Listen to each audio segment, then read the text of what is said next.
Of course, we are almost coming to the end of the show. This is something that we've always spoken about when the show started. You mentioned it yesterday, and it's come to fruition.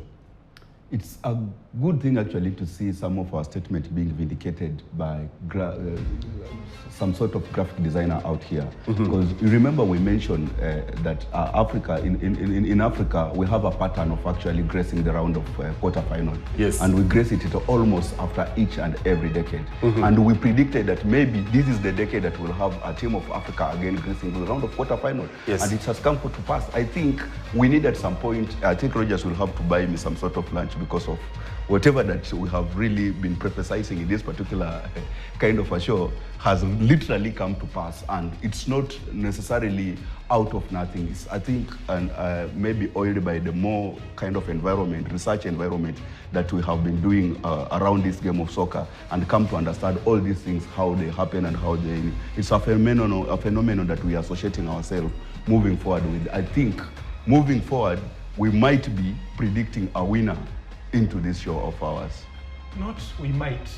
We have already predicted most of this stuff that are happening already. And what happens on the day that last week? There's the day that all of you gave wrong predictions. Yeah, once in a while, you can't always, even in a class, you can't always be getting A in all subjects. There's a moment where you'll get a B+, you get a C, and then to equilibrium, of course, you'll get an A. Tell me your thoughts on this. I think those are some of the semantics gonna use when you go into the final. Cedric has actually spoke about it, and I'm glad everything we have, as he has said, we speak here, come actually to happen, or rather come to pass. And seeing maybe Morocco now carrying the African flag into the quarterfinals, I feel that should be something that all Africans should be proud of. And as we speak, the show is gaining momentum as the latter stages of as we go into the latter stages of the tournament. And I feel it should be one of the best shows in the world, right, Cedric?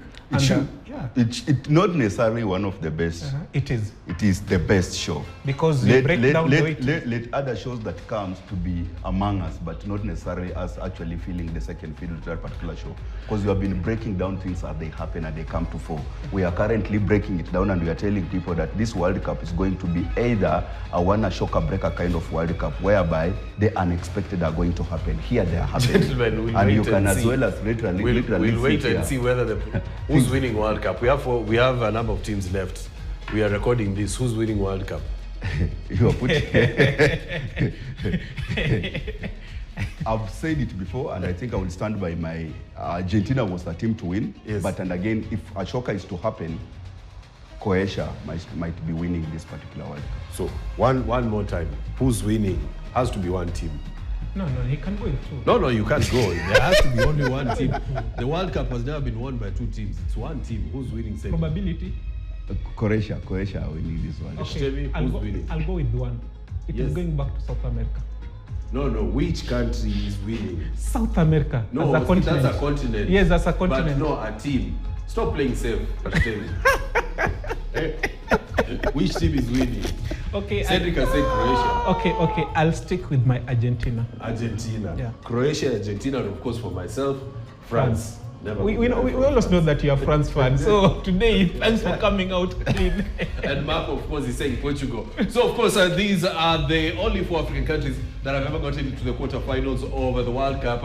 Cameroon in 1990, of course, led by Roger Milla. 2002, of course, that was Senegal, the likes when they had the likes of Aliou Cisse and Baba Bouba Diop. 2010, Ghana, when they lost to Uruguay. And, of course, 2022, Ziyech leads the Atlas Lions of Morocco. Amalanda is saying he's supporting Brazil. Well, that is where we call it a wrap for today. Tomorrow, we'll be taking a look at some of the teams that failed to impress at the World Cup. We'll be taking a look at the top scorers that we have so far, the best goals that have been scored in the tournament so far, the young players that have impressed so far, and what to expect moving forward. My name is Robinson Okenya. Thanks a lot, Rogers Eshtemi, Cedric Musumba, for your insights. And of course, as you've rightly put it, so they all come to fruition. Have a good afternoon.